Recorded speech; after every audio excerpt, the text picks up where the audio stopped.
Hello friends, नमस्ते, सत श्री अकाल। मैं डॉक्टर अवनीत आज आपके सामने एक डिफरेंट सा टॉपिक लेके आई हूँ। Just the normal function of the body. आज मैं कोई डिजीज नहीं लेके आई हूँ, कोई बीमारी नहीं लेके आई हूँ। आज मैं एक ऐसा सिस्टम आपके सामने डिस्कस करूंगी या शेयर करूंगी जिससे कि हमें पता लगेगा कि वो एक छोटा सा ऑर्गन इतने सारे काम करता है जो कि हमें नहीं पता होता। जैसे कि हमें ये पता है कि what is excretion, the unwanted and the waste, metabolic waste, which excrete from our body through our body is called excretion. जैसे फॉर एग्जाम्पल अगर हम घर की सफाई करते हैं तो जो सारा हमारा वेस्ट निकलता है इस कोने से उस कोने से, सारा हम इकट्ठा करके कलेक्ट करके बाहर डस्टबिन में थ्रो करते हैं, पर हम घर से बाहर लेके जाते हैं ताकि हमारा घर नीट एंड क्लीन रहे। तो इसी वे में हमारी बॉडी भी नीट एंड क्लीन, हेल्दी रहे, बैलेंस रहे। तो इसके लिए बाय नेचर या गॉड ने एक्सक्रीटरी सिस्टम्स बनाए हमारी बॉडी में, जिसके बारे में हमें बहुत ज्यादा नहीं पता होता। तो आज हम उसी के बारे में ही डिस्कस करेंगे ना। फॉर एग्जाम्पल के लिए डाइजेस्टिव सिस्टम है। तो जब हम खाना खाते हैं, खाने में बहुत कुछ कंटेंट्स होते हैं, प्रोटीन है, कार्बोहाइड्रेट है, फैट्स है, जो हमारी बॉडी को जगह जगह चाहिए। वो हर जगह पे जहां पे उसको डिस्ट्रीब्यूशन में जहां उसकी जरूरत है वहां पे वो कंटेंट कंज्यूम हो जाता है, और जो नहीं चाहिए, जो उसका एंड प्रोडक्ट है, वो एक्सक्रीट हो जाता है in the form of the faeces. Now second example, lungs. Now lungs जो है वो ऑक्सीजन को इनटेक करते हैं। तो उसके बाद जो कार्बन डाइऑक्साइड जो हमारी बॉडी को नहीं चाहिए वो कार्बन डाइऑक्साइड ब्रीद आउट हो जाती है। तो थर्डली जैसे कि हमारी स्किन है, स्किन हमें पता है it's a protective layer. It protect from the heat, from the rain, from the cold. So ये प्रोटेक्टिव लेयर है, और ये ही जो स्किन है जो हमें सनलाइट की प्रेजेंस में विटामिन डी की एब्जॉर्प्शन करती है, और यही वो स्किन है जो हमारे बॉडी के वाटर बैलेंस को मैनेज करती है in the form of the sweating, और इसी तरीके से जो सॉल्ट, अनवांटेड सॉल्ट है उनको एक्सक्रीट करती है। जैसे लीवर है, लीवर हमारे जो बाइल है उसको एक्सक्रीट करती है। नाउ अब जो मेन जिस फंक्शन की बात करने जा रही है उस फंक्शन को हम कहते हैं रीनल सिस्टम और द यूरिनरी सिस्टम।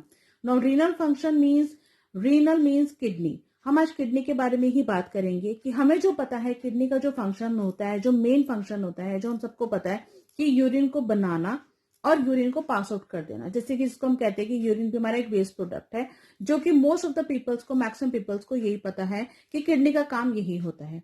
ना इसको हम रीनल सिस्टम क्यों बोल रहे हैं या यूरिनरी सिस्टम क्यों बोल रहे हैं? तो क्योंकि इसमें, इस सिस्टम में दो तीन ऑर्गन्स जो इसके साथ कनेक्टेड हैं, उसको जब हम कनेक्शन कर देते हैं तो हम सिस्टम बोलते हैं। जैसे कि रीनल में pair of kidney, then kidney के नीचे यूरेटर, दो पाइप्स हैं जो पाइप नीचे यूरिनरी ब्लैडर के साथ अटैच है, और यूरिनरी ब्लैडर से यूरिथ्रा होता है आगे की तरफ, जिससे कि यूरिन बाहर पास आउट होता है। सो किडनी का मेन काम क्या है? पहले से यूरिन बनाया, किडनी में यूरिन बना, थ्रू यूरिटर वो जो यूरिन है वो जो यूरिनरी ब्लैडर में जाके कलेक्ट हुआ, वहां पे वो कलेक्शन हो जाती है वहां पे। और यूरिनरी ब्लैडर जब फिल हो जाता है तो हमें जो फीलिंग होती है कि हमें यूरिन आया है, तो थ्रू यूरिथ्रा वो यूरिन बाहर पास आउट हो जाता है। जो हमें ये बात पता है और ये सबको पता होती है।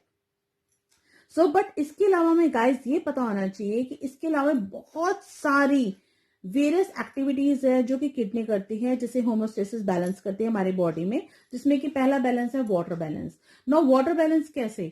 अगर बॉडी में वाटर कम है तो किडनी हमारे जो यूरिन आउटपुट है उसको कम करेगी, और अगर हमारे बॉडी में वाटर ज्यादा हो जाता है तो किडनी हमारा यूरिन आउटपुट ज्यादा कर देती है, जिसको हम वाटर बैलेंस कहते हैं। इसके अलावा जो किडनी है वो हमारे वेस्ट जो प्रोडक्ट्स हैं, जो एंड प्रोडक्ट्स हैं, उनको भी एक्सक्रीट करती है, जैसे कि urea, creatinine, bilirubin, and the fourth number is uric acid, जो कि ओवर प्रोटीन खाने का जो एंड प्रोडक्ट होता है, अगर वो भी बाहर निकालती है यूरिक एसिड ना। उसके बाद जो मेंटेनेंस ऑफ इलेक्ट्रोलाइट बैलेंस, ये भी किडनी ही करती है, जिसमें स्पेशली सोडियम का balance with the relation of the water. Now जब वाटर की ऑस्मोलरिटी, बॉडी वाटर ऑस्मोलरिटी अगर डिक्रीज हो जाती है तो ये किडनी है जो सोडियम को रिटेन कर देती है, और अगर यही ऑस्मोलरिटी, बॉडी वाटर बैलेंस जो है वो अगर इंक्रीज हो जाता है तो किडनी इसको एलिमिनेट कर देती है, सोडियम को। नाउ जिसका नेक्स्ट फंक्शन है वो है एसिड बेस बैलेंस, जिसको हम इन शॉर्ट बोलते हैं पीएच बैलेंस।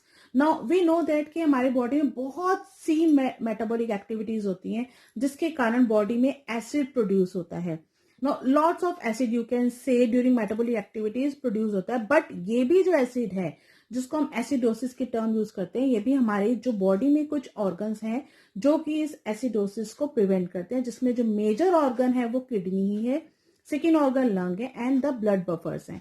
नाउ किडनी को स्पेशल क्यों बोला गया है? क्योंकि जो किडनी ऐसा ऑर्गन है जो कि मेटाबॉलिक एसिड, जो कि sulphuric acid and phosphoric acid को एलिमिनेट करती है। So it's very important. Now kidney also play a role in the hemopoietic function. Now kidney stimulate the production of the erythrocyte by secreting the erythropoietin. ठीक है। Now second, similarly जो kidney stimulate करती production of the thrombocyte by the secreting of the thrombopoietin. Now this is the hemopoietic function. Now we also know that जो kidney है हमारे endocrine functions भी करती है। So आप देखो guys kidney के कितने functions हैं। सो एंडोक्राइन फंक्शंस में क्या होता है, हार्मोन सिक्रीट होते हैं जो कि हमारे बॉडी के बहुत सारे काम करते हैं। उसमें एक इरिथ्रोपोइटिन है जो हमें बता चुके हैं, इरिथ्रोसाइट्स में थ्रोम्बोपोइटिन है, थ्रोम्बोसाइट्स में फिर रेनिन है, फिर प्रोस्टाग्लैंडिन है एंड द कैल्सिट्रॉल है। कैल्सिट्रॉल जो है वो हमारे विटामिन डी में हेल्प करता है।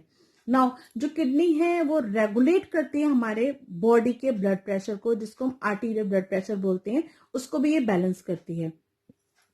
Now, kidney also regulate the blood calcium level in blood. Now, kidney play a very, very major role by activating the calcitriol into the vitamin D. Now, and this vitamin D is necessary, vitamin D is necessary for the absorption of the calcium from the intestine. ये आजकल सबको पता है कि vitamin D, calcium, ये सारी जो चीजें कितनी इंपॉर्टेंट है। सो ये सारे गाइस, ये सारे फंक्शन हमारी किडनी करती है।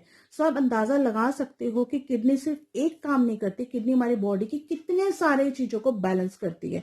सो ये हमारी एक सोल ड्यूटी बनती है कि हम किडनी के इस बैलेंस को डिस्टर्ब ना करें। हम कैसे इसको डिस्टर्ब करते हैं आप पूछोगे।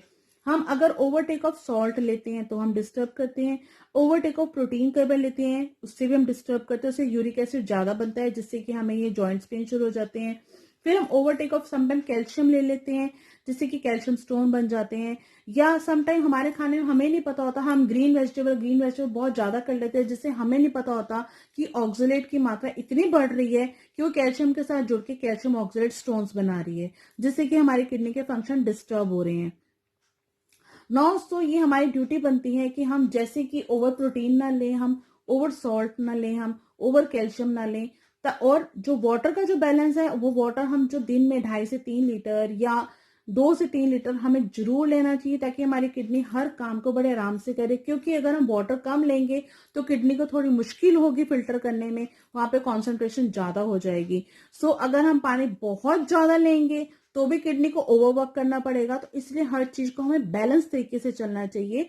तो ये मेरा बताने का मोटिव इसीलिए था कि हम किडनी के अगर नॉर्मल फंक्शंस को जान पाएंगे तो ही हमें पता चलेगा कि अगर किडनी में कोई प्रॉब्लम आ रही तो हमने गलती कहाँ की है। कहीं हमने ओवर प्रोटीन तो नहीं ले लिया या हमने ओवर कैल्शियम तो नहीं ले लिया। तो ये सब कुछ हमें बैलेंस करके चलना चाहिए। और जो मेरा नेक्स्ट टॉपिक होगा वो इसी के रिलेटेड होगा, किडनी स्टोन्स, कि इतने टाइप्स के स्टोन्स क्यों बनते हैं, कहाँ बनते हैं, कहाँ ऑब्स्ट्रक्ट करते हैं, उसमें क्या क्या प्रॉब्लम आ सकती है और हम उसके लिए कौन सा डाइट प्लान फॉलो करें ताकि हमें वो स्टोन्स ना आए। तो गाइस आज मेरा यहीं पे मैं स्टॉप करती हूँ। ठीक है, तो नेक्स्ट टॉपिक मेरा जो किडनी स्टोन्स होगा वो जल्दी मैं लेके आऊंगी।